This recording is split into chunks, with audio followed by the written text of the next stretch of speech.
And the thing is, I don't care if my sister is special needs. I'm not going to help her. Am I the a-hole? Sam, sometimes there are things that just seem so obvious, so painfully obvious. Yeah, just don't take care of her. So simple. Yeah, it's like what they did in Rome. Just left him in the forest. My younger sister is 35. Growing up, both my parents were in complete denial about the fact she was borderline special needs, and mom insisted she was very clever with an IQ of 110 that she managed to pull out of a psychologist. The truth is that my sister is below average intelligence, nowhere close to 110 or even 100. Well, a couple of years ago, my parents finally acknowledged my younger sister has mild special needs. At 32, she is fully able-bodied, can work, take care of herself, just not the brightest, and has to do simpler work. Fast food server, or maybe easier data entry or filing. The company responded with a long letter of their own detailing all that happened, mostly saying younger sister refused to do very basic requests. Example, please stick the red stamp on the square envelope and the blue stamp on the rectangle envelope. I'm gonna be honest. I don't like stamps. I don't like instructions. What? And neither did the sister, because she disliked instructions. This is true. Growing up with younger sister, my parents 100% backed her up for everything she did, and she became incredibly entitled and selfish. She has never been disciplined, never had to face consequences. I was often told everything younger sister did was on me and got punished in her place. In recent years, it's becoming glaringly obvious my parents expect me to take care of younger sister and live with her for the rest of her life, looking after her as she is not allowed to work unless the employer makes her happy and agrees to our terms and conditions because she has special needs. How do the parents go from no acknowledgement to like, You can take care of her. you have to take care of her for the rest of your life? Like, I just... Seems a little ridiculous. Yeah. Also, this reminds me, it's kind of bad, but there was this really good looking girl that one of my friends was living with. Like stunning, a beautiful girl. Through living with her, she like thought she was just like normal, just like a little spacey, but then she found out later that she was like special needs and just was like so pretty that she could just get through life pretty easily, but was like actually mentally handicapped. The Arrested Development thing. Literally the Arrested Development thing. Wow. Isn't that crazy? That's actually insane. Legit. But if you think about it, like someone who's just like super gorgeous, like you just got the pretty privilege. Dad said younger sister deserves to share my salary and home with me for the rest of her life since I'm the older sibling. Younger sister has always wanted to go to an expensive holiday destination, and dad wanted me to 100% fund her, saying that as the older sibling, it's my duty to pay her way. We had a big fight because I know younger sister can and should work. I would care for her if she was disabled or severely special needs. It's not possible to pick a job where your boss never tells you you're wrong. I told my parents I would not take a single cent of inheritance from them so they could give it to younger sister since she needs it more. But it's not enough. They say I'm being evil, cruel, mean-spirited. Family is everything, and I owe it all to family. So, am I the a-hole? I want to know what y'all think. Yep. Please put it in the comments. If you have a situation where you're taking care of like a sibling that's special needs, like how do you manage it or go about it? Yeah, definitely. If anyone's doing that, share your experience. I mean, that's like a really tough situation. Of course. And it's like, there's not really a right answer. No. John, can you please give me the right answer? Of course. Yeah. Let me just state facts from my opinions. No. Yeah, man. I mean, first off, the parents didn't acknowledge it until she was so far into her adulthood. That's insane. Then had me. a complete 180. Yeah. Well, the fact that they didn't realize until she was 35 or like 32 or whatever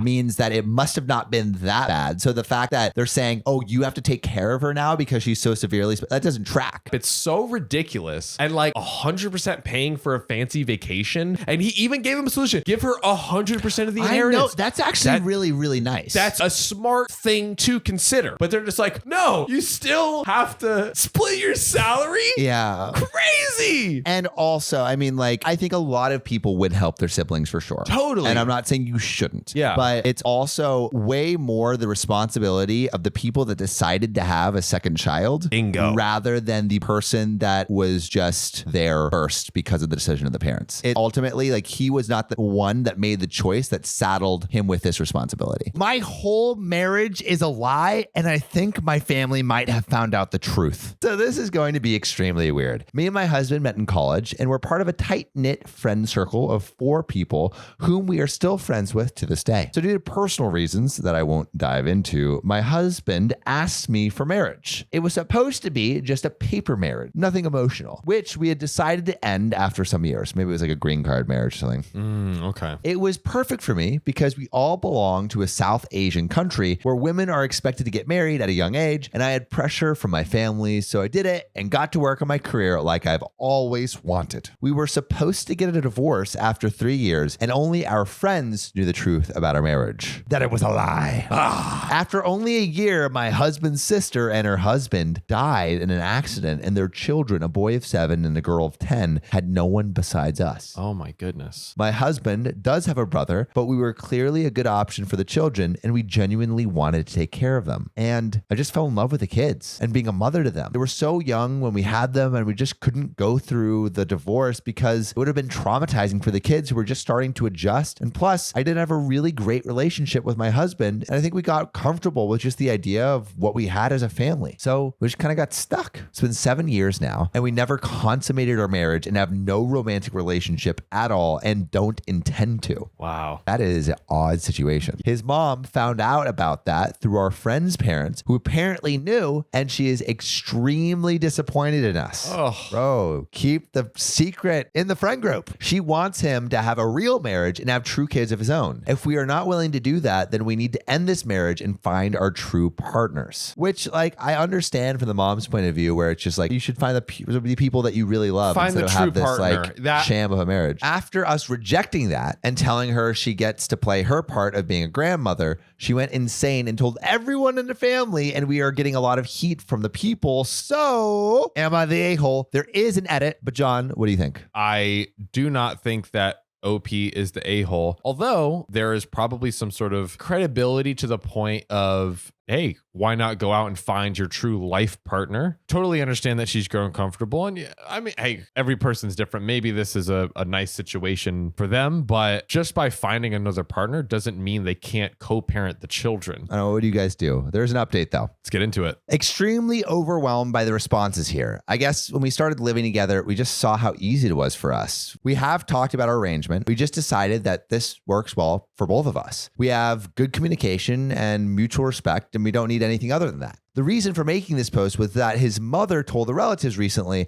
and I didn't know how to respond. I've decided to just agree that yes, my marriage started out that way, but we are truly a couple now, and we don't need to share details with anyone else. The reason our friends knew about this arrangement was because they helped set it up, but I'll be more careful now. We'll update you guys after this mess gets sorted. Thank you so much. I'm truly grateful for everyone's advice. Wow. I mean, my real question is like, are they boning people on the side? I feel like that was the undertone of I thought they weren't. Because there's many people who do platonic life partnerships where they're just like, hey, we get along well. We don't have romantic interest, but we're just like married for all of the other reasons. We have good like chemistry. It's good to go through life with a partner, and they just have a platonic life partnership. I would do that with my childhood best friend and current roommate.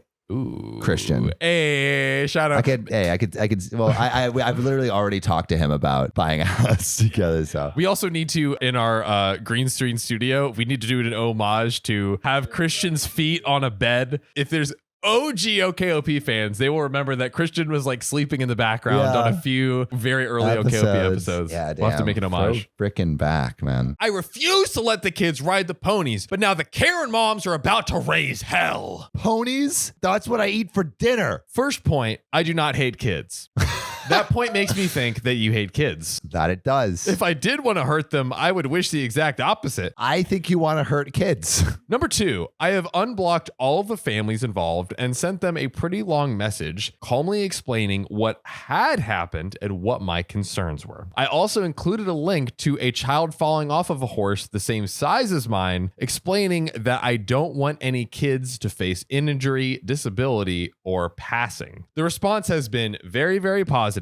Third, I have reached out to the family of the birthday girl and explained what happened. They were mortified as they had no idea I hadn't given permission. I have set up a meet the horsey for this weekend with the landowner's permission. We're setting up an arena with temporary fencing, etc. She doesn't know it, but there will be 2 ponies from hire there for pony rides for her and her friends. Sounds like it's gonna be freaking lit, bro. And now we get to the real juice that we've been waiting for. I love juice. Pony juice comes out of one nozzle. I, female 43, have owned a horse for over 20 years after rescuing her from a knackery as a 4-month-old foal. What's a knackery? Knackeries are premise used in slaughtering animals for food. Oh my. Oh okay. no, so they really do be eating ponies. Dang, okay. All right. I help her in a huge field 24/7 with the other horses, and she is the absolute apple of my eye. I don't mind people saying hi to her over the fence. We live in the suburbs, so obviously it's going to happen. What I hate is how my mother keeps offering her friends' grandkids pony rides. Ah, now I see where the ending is connecting. Yeah.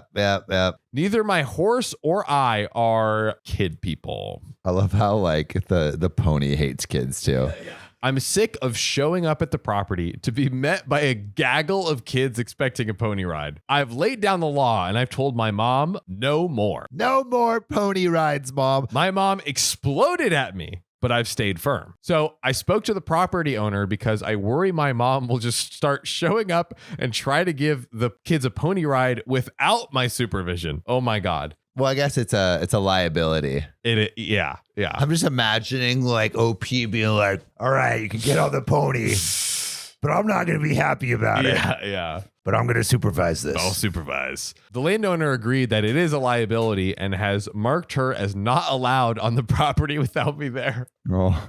Her own mother. Dang. Her mother is a liability. Oh my gosh. Yesterday, he called me saying that she was there with 12 children. Is she having like a pony business? Yeah, she's definitely running a black market pony riding business. Yeah. Like, God, like 12. That's a lot. That is like a children's birthday party. Yeah. Like there needs to be some sort of compensation going on if there isn't. You know, Sam, some things out there are shrimpy wimpy. I hate shrimpy under the sea animals. Other things are top dog. Like dolphins. You You know what also reminds me of like the shrimp of the world? Most nicotine products. terrible for you. Gets your teeth all dirty. Lucy is the nicotine alternative, y'all. If you're an adult and like the occasional nicotine product, there is a better option for you. Actually, the best option, and that's Lucy. Good alternative. You're in the office. Pop a little pouch. That's right. A little icebreaker to break that ice. And you know, they got espresso, they got apple cider, mango. They got some fun flavors going on over there. But it's only if you're a freaking adult. That's right. And Sam, we got a deal. Viewers get 20% off when they order from Lucy.co and use the promo code OKOP. Go to lucy.co. That's lucy.co and use promo code OKOP for your discount. Remember, Lucy products are only for adults of legal age, and every order is age verified. Warning, this product does contain nicotine. Nicotine is an addictive chemical. Let's get back to the show. And she's going off her rocker because he won't allow her on the property. I spoke to her on his phone and told her to bugger off and never try this rubbish again. I feel like she's like, dude, but I'm out. People have already paid me $500 for this pony ride party. Like, I've already put this $5,000 into my new kitchen. So come on, I gotta pay for this somehow. Pony. This new nose ain't paying for itself, sweetheart. Since then, I've had to block her and most of my family because OMG, the flying monkeys and screaming about how I'm overprivileged, selfish, and a child-hating monster. I don't think I was wrong, but it's starting to get to me. Was I the a-hole? Interesting one. Ladies and gentlemen, please say in the comments whether you think OP is the a-hole or not. And the mom, a-hole or not. What do you think? Oh, not a-hole. I mean, it's a liability. Like, as much as I want to say OP is a child-hating monster because it's funny, nah, dude, it's like you could hurt a child and then you're liable for like $1 million if they die or you know, you don't want that on your hands. Yeah, I think it's so funny because I feel like OP just really does not like children, which does not help her case. But the fact of the matter is she's just trying to avoid any dangerous issues. Yeah. Also thought people who don't like children have forgotten what it is like to be a child. Hot take. It's a good take. Yeah. I like it. You gotta have empathy. Today I made the biggest F up of my life, saving a child. Obligatory, this happened a few years back, but I was reminded of it by something I saw today. To understand the story, you have to know a little bit about me. I grew up on a farm on the border of Kentucky and Illinois. Nice. My father was a farmer and a preacher who instilled into me a powerful belief that I should never, ever shy away from helping someone, even at the risk of my own life or injury. I'm also 6'3", 300 pounds and move quite well for a man my size. Damn, man. You know You what can take I'm a lot of saying. bullets. That's what I'm hearing. I had just taken a job working on Michigan Avenue in Chicago. Too many states. Too many Illinois, Kentucky, and Michigan. And it was one of my first times walking up the magical mile from the metro station. I had not been in the city long, and I was still a bit awed by the sheer number of people and the wonder of the skyline. As I was approaching a busy intersection, I took my eyes off of the tops of the buildings and started to scan the street to see if I can cross. For those of you who haven't been a pedestrian commuter of Michigan Avenue, you must understand how important and critical it is to be vigilant, even at a light-protected crosswalk. I agree with that. Danger there's from some every corner. There's some crazy drivers out there. As I waited, I saw a child who looked to be the size of about a second grader with a backpack standing precariously close to the street with just about 20 feet before he got to the crossing. Something in the back of my head was screaming, "This child is going to step into the street!" As I watched in horror, the nagging voice provoked me to be right there as the kid jumped off the curve and started running across 6 lanes of busy traffic. Dang. So this little second grader trying to play Frogger out here. Zero.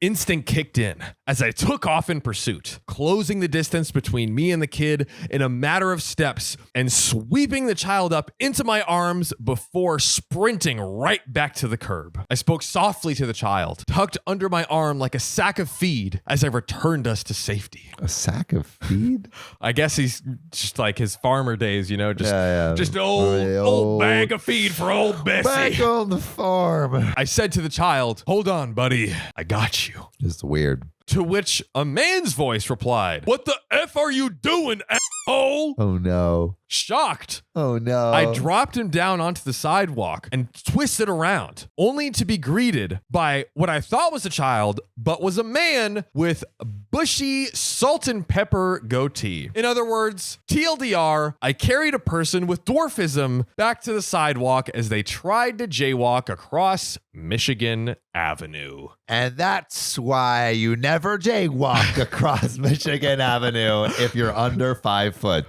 That's why you don't pick up random children trying to be a hero. Well, here's my question to all of you and to Sam. Throw your response in the comments. Was OP the a-hole? Was it good intentions but wrong action here? I think OP is a hero. Yep. Honestly, because he's trying to do good. And we want people who can do more good. I don't think the best way to do good is to randomly just pick up like small people and put them and deposit them on sidewalks.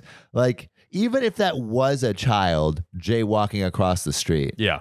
I mean, they probably could have made it. Unless, like, did this guy actually save this little person from getting hit? Probably not. He's an adult, so he's like, I just want to cross. If you saw a second grader running across the street, I'm walking out to stop the cars. That would probably be my, like I would like start walking and like holding my hands out like, yo, are you walking too? Like, what if you're on the sidewalk? If it's a second grader, yes. But yeah, what would you do? Let us know in the comments below, and we'll see you soon. Peace.